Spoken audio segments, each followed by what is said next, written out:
예,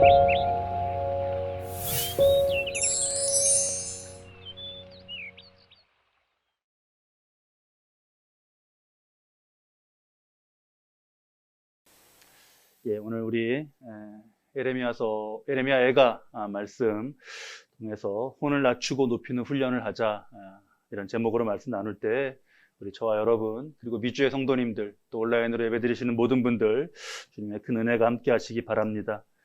오늘 우리 사순절에 이제 18번째 날입니다. 그리고 6번의 주일 중에서 3번째 주일을 맞았습니다. 계속해서 지난주에 이어서 오늘도 이 데살로니가전서의 말씀, 우리의 영과 혼과 몸에 두고 바라시는 하나님의 뜻을 잘 새겨가 보도록 하겠습니다. 데살로니가전서 5장 23절 말씀 우리 다시 한번 보며 함께 이 말씀 읽도록 하겠습니다. 평강의 하나님이 친히 너희를 온전히 거룩하게 하시고 또 너희의 온 영과 혼과 몸이 우리 주 예수 그리스도께서 강림하실 때에 흠없게 보존되기를 원하노라. 아멘. 너희의 온 영과 혼과 몸에 두신 하나님의 뜻, 이 말씀 속에서 우리가 잘 깨닫습니다. 지난주에 우리 영, 혼, 몸 중에서 몸을 보았고 오늘 두 번째로 혼을 보고자 합니다. 혼. 이 혼은 몸과 조금 달라서 여러 가지 양상으로 그렇게 표현이 됩니다. 가령 정신과 마음, 이런 식이죠. 또는 어떤 인격, 이렇게 칭할 수도 있습니다. 또 좀 더 구체적으로는 지정의, 지적인 거, 또 감정적인 거, 의지적인 이런 요소들을 생각할 수 있습니다. 오늘 설교 중에 그러니까 마음이라고 말씀드리거나 정신, 의지, 뭐라고 말씀을 드리더라도 여러분들 그것을 혼의 차원으로 이해하시면 되겠습니다. 마음, 정신, 의지 다 혼의 차원이에요. 우리가 다음 주에 영을 보면서 더 종합적으로 이것을 살펴보겠지만 이 지금 영혼, 몸, 이 각각은 서로 각각이면서 아주 유기적으로 서로 큰 영향을 주고받으면서 연결되어 있습니다. 영, 혼, 몸 중에서 이제 몸이 혼에 영향을 미치는 것, 그건 우리 주님 말씀 마음은 원이로되 육신이 약하도다 신 그 제자 모습에서 그대로 드러나지 않습니까? 피곤한 몸이 마음을 지배하고 눌러버린 그런 모습입니다. 그래서 이 말씀에 아주 현대적인 그런 주석처럼 그 미생의 대사를 지난주에 나누지 않았습니까? 이루고 싶은 것이 있거든 체력을 먼저 길러라. 게으름, 나태, 권태, 짜증, 우울, 분노 다 체력이 이게 버티지 못해서 몸위의 지배를 받아서 생기는 일이다 라는 말이 있었죠. 우리의 관계를 해치는 죄가 마음 같지 않은 몸의 지배 때문에 시작될 수 있다. 이거 우리에게 큰 도전이 되어야겠습니다. 반대로요, 여러분. 혼은 반대로 이 몸에서 혼으로가 아니라 혼은 몸에 어떤 영향을 주는가? 큰 영향을 주겠죠. 우리 집사님 이거 잠깐 끌까요? 좀 제가 답답한 것 같아요. 혼은 몸에 큰 영향을 주는 거죠. 그 나이아가라 폭포에 어떤 사람이 그 관광을 했습니다. 나이아가라 폭포 관광을 했어요. 시원하게 여기 물이 막 떨어지지 않습니까? 너무 좋았어요. 마음속까지 다 시원해지는 것 같았어요. 그래서 좋다 하고 이제 기념 삼아서 떠나기 전에 거기 물을 떠서 마셨습니다. 그냥 물맛도 너무 좋고 너무 시원하다 했어요. 돌아서는데 편말이 보이더라는 거예요. 편말이 보이는데 뭐라고 써있냐 하면 포이즌, 독 아닙니까? 포이즌하고 X표가 딱 돼 있더래요. 야, 이거 독이든 그런 독극물이든 오염된 물이구나. 내가 이걸 마셨네 하는 순간 배가 아파오기 시작한 겁니다. 막 이제 머리까지 아프고 막 너 걸을 수조차 없게 됐어요. 동료들이 부랴부랴 그 사람을 병원으로 데려갔습니다.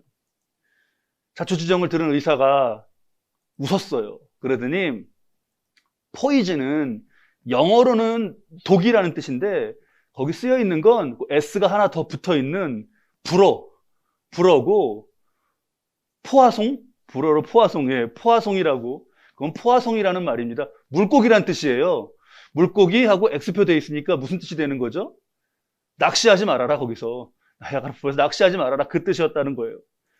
의사의 그 설명을 듣고 났는데요, 마음이 놓이니까 몸이 안 아파요. 갑자기 아파갖고, 그렇게 머리까지 아파갖고 실려갔는데, 마음이, 혼이 몸을 지배한 거죠. 그런데 이 혼의 영향력은요, 몸에 영향을 미치는 정도까지가 아닙니다. 삶 자체가 완전히 달라져요. 기억하시죠? 지독한 알코올 중독자 아버지를 둔 두 아들, 주정과 폭행, 똑같이 그 아래에서 자랐어요. 그런데 세월이 흘러서 한 아들은 똑같이 알코올 중독자가 되고, 한 아들은 정신과 의사가 된 겁니다. 대답은 뭐예요? 어떻게 이렇게 또 삶이 이렇습니까? 대답은 뭐예요? 다 아버지 때문에요. 아버지가 저런데 내가 뭐가 되겠어?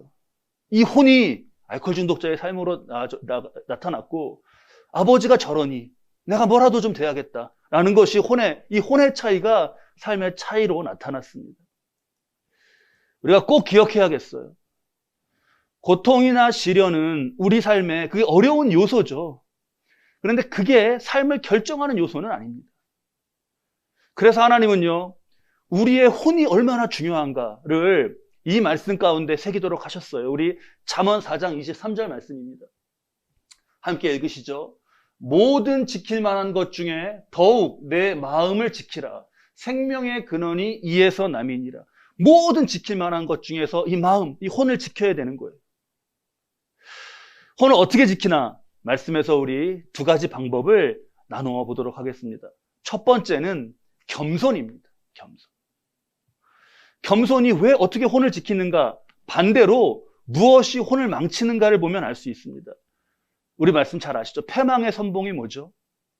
우리 잠언 18장 12절 말씀 볼까요? 함께 읽겠습니다. 사람의 마음의 교만은 멸망의 선봉이요 겸손은 존귀의 길잡이니라. 멸망은 온 삶의 멸망이에요. 근데 그 멸망이 어디서 시작되는가? 마음의 교만에서부터 시작돼요. 사울이요, 이스라엘의 명예로운 왕으로서의 그 왕조를 시작하는 거예요. 진수성찬에 그 밥상을 차려서 사울 앞에 차려져 있습니다. 밥을 떠갖고 이제 그 입에까지 다 왔어요. 근데 사울이 그걸 걷어찹니다. 마음의 교만 때문에 그랬어요. 우리 중에 여러분, 나는 교만하지 않아, 나는 앞으로도 그러지 않을 거야, 이렇게 장담할 수 있는 사람은 없습니다. 나는 교만하지 않아 라고 하는 그 자체가 이미 교만한 거예요. 교만으로 가는 혼, 즉 이 말은 곧 멸망으로 가는 삶이랑 같은 말이죠. 이것을 지키는, 여기서 이걸 우리를 지키는 중요한 자세는 겸손입니다. 특별히 지금 우리 사순절 보내고 있는데 겸손을 훈련하기에 너무나 중요한 그런 기간이죠. 우리 이 점을 잊지 않는 게 우리의 겸손을 지켜가는데 큰 유익이 될 겁니다. 우리가 지금 영, 혼, 몸 이렇게 보고 있지 않습니까? 보통 여기서 영과 혼을 짝지어서 영혼 이렇게 부르는 것, 여기에 우리가 굉장히 친숙합니다. 근데 오히려 영을 따로 하고 혼과 몸, 혼, 몸 이렇게 짝으로 봐야 좋을 때도 굉장히 많습니다. 혼, 몸, 우리 마음이요, 어떤 감정을 느끼고 머리가 어떤 집중해서 어떤 생각을 하고 할 때 혼이 작동하는 거죠. 그때 몸에 뇌를 이렇게 찍어보면 거기서 화학 신호와 전기적인 그런 신호 사고 작용이 막 있다는 거 아닙니까? 기술이 발전해서 그 뇌를 MRI로 딱 찍어서 어느 부분에서 이게 활성화가 되고 있는가를 통해서 어떤 감정 상태인지를 역으로 아는 단계까지 됐어요. 인지신경학자들이 그래서 마음은 그냥 뇌가 하는 일이다, 이렇게 너무 단정적이지만 그 말에 담긴 의미는 어떤 건지 우리가 느끼지 않습니까? 우리 마음과 몸, 이 뇌, 이게 진짜 이게 짝이에요, 아예. 자, 우리가 특히 이 혼과 몸의 이 짝이 됨을 두고 생각해야 될 것 중에 중요한 게 뭐냐 하면 만들어진 소재입니다. 소재. 영하고 혼, 몸 이쪽은 둘은 만들어진 소재가 달라요. 그 소재가 무엇이죠? 혼과 몸을 만든 소재. 창세기 3장 19절 말씀에서 우리가 그걸 찾습니다. 너는 흙이니 흙으로 돌아갈 것이니라. 너는 뭐라고요? 흙이에요. 저와 여러분의 혼과 몸은 뭐죠? 존재론적으로 흙입니다. 흙. 그래서 서양에서는 아예 인간을 흙이라고 부르는 거죠. 흙을 뜻하는 라틴어가 후무스예요. 후무스. 인간 휴먼. 그 후무스에서 왔습니다. 그러니까 휴먼이라고 인간을 부르는 거 흙이라고 부르는 거예요. 우리 생각하는 인간, 생각하는 존재로서의 인간 얘기하죠. 호모 사피엔스. 호모가 무슨 뜻인가요? 호모. 호모가 이 후무스에서 온 겁니다. 인간을 말하는 거예요. 흙이라는 말입니다. 이게 겸손을 뜻하는 휴밀리티까지 나아갔어요. 겸손은 우리의 혼과 몸이요. 이게 흙이라는 거, 흙으로 지어졌다라는 거, 그거 아는 것으로부터 시작해요. 시편 103편 14절 말씀입니다. 우리 함께 읽으시죠. 이는 그가 우리의 체질을 아시며 우리가 단지 먼지뿐임을 기억하심이로다. 같은 거예요. 흙, 먼지 다. 흙, 먼지로 된 존재가 뭐라도 되는 것처럼 마음을 높이는 거, 그게 교만이죠. 뭘 좀 더 좀 알았다고, 뭐를 좀 더 어떻게 뭘 가졌다고 다른 일을 낮춰보는 거, 다 그런 거 교만이죠. 우리가 흙임을 깨우쳐 주시는 창세기 말씀 뒤가 어떻게 이어지죠? 너희는 흙이다. 그리고 어떻게 해요? 그래서 흙으로 돌아갈 것이다. 죽음입니다. 우리가 우리의 흙됨을 잊지 않고 산다는 것은 우리가 죽을 것임을, 흙으로 돌아갈 것임을 잊지 않는 거예요. 영을 지금 남겨놓고 있죠. 다음 주에. 이 영의 차원에서의 역사를 말하기 전까지는 적어도 그렇습니다. 저와 여러분은 다 죽고 다 흙으로 갈 거예요. 목사님 왜 기분 나쁘게 주일 아침부터 죽는다는 얘기 하시고 그러시냐 그럴 수도 있겠어요. 기분이 나쁠 수도 있죠. 죽음을 얘기하면. 근데 기분이 나쁘다고 진실이 변하지는 않습니다. 자, 우리가 지금 여기서 잘 깨달아야겠어요. 겸손의 차원에서 흙을 말하고 죽음을 말하는 것은 기분 나쁘자고 지금 얘기하는 것이 아닙니다. 얼마 전에 서울대 김영민 교수가 낸 책이, 그 제목이 특히 신선한 반향을 일으켰죠. 제목이 뭐냐 하면 아침에는 죽음을 생각하는 것이 좋다예요. 스티브 잡스도 이 비슷한 말을 했습니다. 아침이면 뭘 하느냐? 자기 죽음을 생각한다는 거예요. 그 사람들이 대답을 뭘 기대했냐 하면 아침이면 그 스티브 잡스 같은 사람이면 커피 한잔 하면서 아주 그냥 그날의 그 일을 막 그냥 한 분 단위로 막 이렇게 딱 해갖고 자긴 그렇게 한다. 굉장히 막 그럴 줄 알았는데 아침이면 뭘 하냐? 제일 먼저 죽음을 생각한다는 거예요.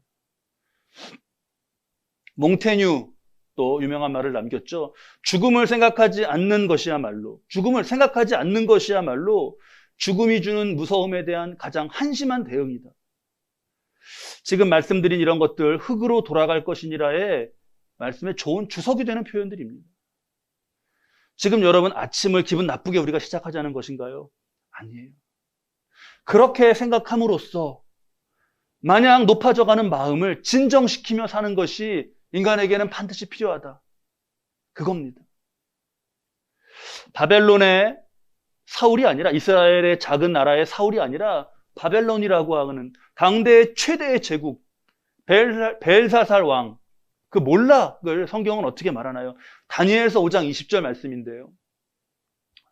그가 마음이 높아지며 뜻이 완악하여 교만을 행함으로 그의 왕위가 패한 바 되며 그의 영광을 빼앗기고, 왕위가 패하게 된 여러 가지 무슨 사건과 막 이런 것들이 있었죠. 역사적으로 그런 것 다 기록에 있습니다. 그런데 찾아 들어가면 그것은 어디에서부터 시작됐나? 말씀은 그가 마음이 높아지며 혼에서부터 시작됐다고 말씀하셔요. 그 대제국의 군주 다 눈아래로 보이겠죠. 자신은 죽지 않을 듯, 자신은 뭐 흙 아닌 뭐라도 된 듯, 마음이 높아지는 데서부터 멸망이 시작됐습니다. 우리 이런 것 우리 좀 더 좀 볼까요? 전도서 3장 19절 말씀입니다. 우리 이 말씀 보시면 인생이 당하는 일을 짐승도 당하나니 그들이 당하는 일이 일반이라. 다 동일한 호흡이 있어서 짐승이 죽음같이 사람도 죽으니 사람이 짐승보다 뛰어남이 없음은 모든 것이 헛됨이로다. 혼과 몸을 가진 존재로서 살고 그러다가 죽는 거 짐승과 똑같다셔요. 기분이 또 좀 안 좋아지려고 그러네요. 짐승과 똑같다고 하니까. 근데 기분은 기분이고 진실은 진실입니다. 혼과 몸 차원까지 해서는 차이는 좀 많이 나지만 동물도 지능과 감정을 가졌다는 점에서는 뭐 인간과 똑같습니다. 앵무새가 많게는 단어를 1500개까지 외운다네요. 대단해요. 어떻게 1500 외우나요? 프랑스어로 물고기가 포화송이라는 거 이번에 알았는데 프랑스 앵무새들은 잘 알 거 아니에요. 까마귀는 머리를 쓰고 도구까지 사용합니다. 코끼리는 협업을 해요. 슬픔을 느끼고 코끼리는 사람처럼 우울증에도 걸린대요. 침팬지는 인간과 DNA가 98% 이상 같다고 합니다. 흙이라는 소재, 동물과 별로 다를 것 없는 혼과 몸, 죽음이라는 이 혼몸의 운명, 이런 거 다 우리가 그냥 기분 나쁘게 받아들여야 될 것인가? 아닙니다. 이러한 사실들이 우리를 인도하는 곳이 있어요. 전도서 12장 13절 말씀입니다. 우리 함께 읽을까요? 일의 결국을 다 들었으니 하나님을 경외하고 그의 명령들을 지킬지어다. 이것이 모든 사람의 본분이니라. 그러니까 이러한 것들은 결국 우리에게, 그러니까 부디 겸손히 인간의 본분이 무엇인가를 생각하며 살도록 안내해 줍니다. 우리를 괴롭히는 온갖 감정, 생각들로부터 자유로워지도록 안내하고요. 하나님 쫓지 말라신 욕심과 정욕의 안목, 이생의 자랑, 구하지 말라신 헛된 영광, 거기로 거기에 들여서 휩쓸리지 않도록 그렇게 우리를 인도해 주셔요. 자, 혼 몸을 가진 동물, 흙, 죽음 이러한 것 두고 말씀이 가르쳐 주시는 겸손, 우리 이것을 꼭 길러가야겠습니다. 이를 통해서 우리의 혼과 우리의 삶을 지켜갈 수 있습니다. 자, 마음을 지키는 것 첫 번째가 겸손이었고요. 두 번째입니다. 겸손이 낮추는 것이라면 이 두 번째는 높이는 거예요. 우리 오늘 주신 말씀 본문 19절부터 22절 말씀인데요. 우리 이 말씀 천천히 뜻을 의미하면서 함께 읽겠습니다. 내 고초와 재난 곧 쑥과 담즙을 기억하소서. 내 마음이 그것을 기억하고 내가 낙심이 되오나 이것을 내가 내 마음에 담아 두었더니 그것이 오히려 나의 소망이 되었사옴은 여호와의 인자와 긍휼이 무궁하심으로 우리가 진멸되지 아니함이니이다. 예레미야가 아무리 하나님께 돌아오라고 외쳐도 이스라엘 사람 반응이 없었습니다. 결국 대제국의 침략으로 심판을 받습니다. 쑥과 담즙, 쑥의 쓴맛이에요. 담즙, 그 쓸개즙의 쓴맛이에요. 예레미야가 자신이 받는 고통과 비난 이런 것을 이걸로 표현한 거예요. 또 개인을 넘어서 이 제국의 침략 때문에 이스라엘이 겪는 고통의 맛입니다. 그래서 고통스러우니까 예레미야가 낙심했습니다. 그런데 그의 혼 속에서 어떤 일이 일어나고 있는가? 우리 예레미야 고백 다시 한번 보시죠. 20절부터 21절인데요. 내 마음이 그것을 기억하고 내가 낙심이 되오나. 낙심이 되죠. 그런데 21절에 이것을 내가 내 마음에 담아두었더니 그것이 오히려 나의 소망이 되었사오면. 바뀌었어요. 무슨 일이 있었던 걸까요? 낙심이 됩니다. 당시 예레미야는요, 감금되어 있었고 폭행을 당하기도 했어요. 계속해서 살해 위협을 받았습니다. 하지만요, 예레미야가 마음을 그냥 놓아버리지 않았어요. 반대였습니다. 내 마음에 담아두었더니 21절에 우리 성경은 조금 표현이 좀 약해요. 내 마음에 담아두었더니. 여기에 담아두었다 해당하는 그 히브리어가 아쉬브라는 말이에요. 아쉬브. 돌아가다, 돌아오다. 근데 이게 간단한 문법사항인데 슈브라고 하는 말, 돌아가다 돌아오다라는 말에 아쉬브가 돼서 이게 히필이라는 사역형이라는 말입니다. 사역형으로 쓰였어요. 중요한 그 사역형으로 히필 사역형으로 쓰였다는 것에 담긴 중요한 뜻이 뭐냐 하면 의지가 담긴 형태입니다. 내가 내 마음에 돌이켰다라는 거예요. 의지적인 돌이킴이 선명한 겁니다. 새 번역은 그러나 마음속으로 곰곰이 생각하며 오히려 희망을 가지는 것은이라고 옮겼어요. 영어 성경은 I recall to my mind. 내 마인드에다가 내가 recall 했다는 거예요. 그래서 I have hope이 생겼다는 거예요. 우리의 이 혼이요, 이 감정이나 마음이 이게 방치해둘 곳이 아니라 내가 의지를 가지고 무엇을 내가 이 하나님께 대한 믿음, 이 소망을 키워가는 그런 곳이라는 의미인 거죠. 예레미야가 비록 그 나라에 국가 차원에서는 지금 심판이 있지만 그 속에도, 이 나라 속에도 분명히 하나님을 진정으로 인정하고 하나님의 그 구하심을 기다리고 그 자비와 긍휼을 구하는 그러한 이들이 있다. 그 마음, 그것이 있고 하나님은 여기에 이거를 버려버리지 않으실 것이다 라는 분명한 믿음이 있었던 겁니다. 그러니까 이거를 마음속으로 이 속에서 마음에 담아두며 기도하며 하나님 분명히 여기에 뭔가를 하실 거다라고 하는 것이 소망으로 자라간 거예요. 그래서 여기에 하나님이 응답하신 게 70년 후에 돌아오는 거죠. 회복되는 겁니다. 그루터기 은혜잖아요. 그루터기 잘린 면이죠. 나무가 그루터기다. 나무는 끝난 겁니다. 근데 거기에 그 잘린 면 끝이 아니라 끝이 시작이 된 거죠. 새싹이 나는. 하나님을 바라는 이들, 하나님이 함께 하시는 이들, 끝이 아니다. 끝에서 다시 시작된다. 사람이 끝이라고 하고 끝이야 이제 혼을 방치하지 않는 이상 하나님은 끝이 아닌 거죠. 여러분, 죽음도 그렇습니다. 혼 몸의 죽음, 흙의 죽음, 우리 그 끝인가요? 그렇게 해서? 우리 끝인가요? 여기서 봐야 되는 게 혼 몸에서 아니라 이제는 영과 혼, 이 결합으로 봐야겠죠. 인간 혼 몸에서 끝이 아닙니다. 하나님은 창조를 흙으로 끝내지 않으셨어요. 인간은. 영혼이 있고 그 영혼을 이끄시는 영생이 있습니다. 다음 주에 우리 영의 차례에서 보시죠. 오늘 혼에 집중하고 겸손을 말씀드리면서 흙으로 우리를 자각하는 거 말씀드렸죠.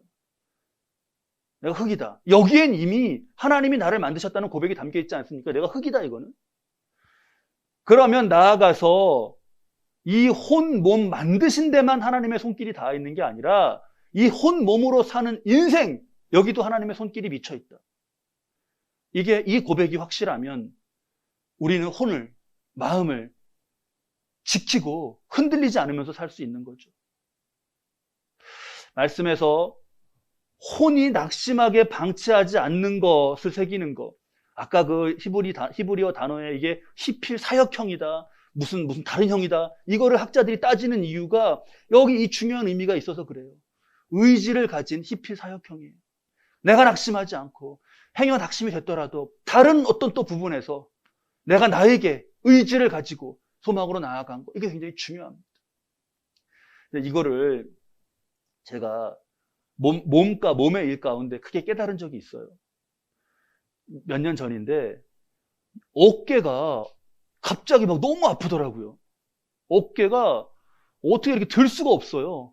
근데 그게 갑자기 그렇게 아프더라고요. 전날까지 멀쩡했는데. 정말 큰일 난 줄 알았습니다. 이거 어깨를 못 들면 어떡해요. 이러고 병원에 갔습니다. 갔더니 그 말로만 듣던 50견이라 그러더라고요. 50 한참 멀어. 아직 몇 년 남았는데 무슨 50견이야. 뭐 이전에도 걸린대요. 이걸 들지도 못하겠더라고요. 근데 그거 의사가 치료하는 거 약도 주고 어떻게 하면 고치나 알려주는데요. 크게 깨달았습니다. 이렇게 하다가 이게 못 든다는 건 아파서 못 드는 거예요. 아파서 못 들겠어요. 팔이 너무 아파요. 고통스러워요. 근데 거기서 이걸 들라는 겁니다. 더 들고 이거 돌리는 데까지 하라는 거예요. 어떻게 그럴 수 있나. 이렇게 둥그렇게 의사 쳐다보는데 그러는 거예요. 이게요, 들다가 아파서 힘들잖아요. 그러면 이 손은 안 아프잖아요. 이 손으로 이렇게 해서라도 들으라는 거예요. 그게 저는 굉장히 큰 깨달음이 됐어요. 우리가 아프면 뭐 쉬어야 되는 그런 것도 있죠. 모든 병이 다 그렇진 않습니다. 그런데 이거 이겨가야 될 부분이 있는 거예요. 여기가 이게 안 되면 되는 이쪽으로 이걸 들어서라도. 그래서 이걸 해서. 결국 막 고통과 아픔과 인상이 써지는 그런 가운데 돌려가지고 그게 나았습니다. 근데 찾아보니까 그렇더라고요. 50견은 그렇게 하는 거래요. 자, 우리가 이걸 이겨나간다. 그래서 마음 다 무시하자. 막 그런 거 아닙니다. 바른 소망을 갖는 거예요. 바른 소망을. 나의 혼과 마음과 정신과 어느 부분에서라도. 낙심도 된 부분이 있죠. 예레미야도 낙심하지 않았습니까? 그런데 그 어딘가에서 또 조금 힘을 내어서 소망을 품는 거예요. 그게 싸우는 거고, 그게 지키고, 그게 이겨나가는 겁니다. 우리 시편 말씀 42편 5절 말씀 볼까요? 내 영혼아, 이거 자기가 자신에게 아까 그 똑같죠. 히필 사역형, 자기의 의지를 가지고 내 영혼아, 네가 어찌하여 낙심하며 어찌하여 내 속에서 불안해하는가? 너는 하나님께 소망을 두라. 여러분, 이 물음에 우리도 한번 대답해 봐요. 어찌하여 낙심하며 어찌하여 내 속에서 불안해하는가? 왜 낙심하고 왜 불안하죠? 우리가 세상에서 겪는 일로 얻는 것과 잃는 것이 있는데 그런 것 때문에 낙심합니다. 사람들과의 관계 가운데 불안도 해요. 그거는 이 세상을, 이 사람을 어떤 대상으로 봤기 때문에 그런 거예요. 혹 그 낙심과 불안 속에, 그게 낙심과 불안한 모습이 세상에 소망을 두고 산, 그게 무너진 그 결과가 아닌가요? 크게 실망했다라고 하는 말은 그만큼 크게 기대했다 라는 말의 반증 아니겠습니까? 내가 어디에 소망을 두는가? 내가 왜 낙심하는가? 우리가 꼭 점검해야 될 질문입니다. 야고보서 4장 14절 말씀도 보시죠. 내일을 너희가 알지 못하는 도다. 너희 생명이 무엇이냐? 너희는 잠깐 보이다가 없어지는 안개니라. 우리 인간의 연약함을 적나라하게 드러내시는 말씀이잖아요. 얼마나 진리입니까? 겸손히 우리가 흙이라는 걸 알고 죽음을 알고 그런데 허무와 절망으로 가는 게 아니라 겸손히 본분을 새기는 것처럼 소망도 같습니다. 소망도 인간의 안개 같은 그런 유한함을 알고 그 인간이 만들어낸 어떤 것에다가 궁극의 소망을 두지 말고 거기다가 막 기대하면서 하지 말고 진정으로 대상이 되실 분, 진정으로 소망의 대상이 되실 분을 향해야 하는 것, 그거죠. 때로 낙심할 일도 있고 불안한 일도 만날 수 있습니다. 우리 혼에게 우리 스스로 의지적으로 이 소망을 말해줘야겠어요. 우리 시편 말씀처럼 의지적으로 내가 내게 물어야겠습니다. 내 영혼아, 네가 어째서 지금 낭망하냐? 왜 낭망하는 거지?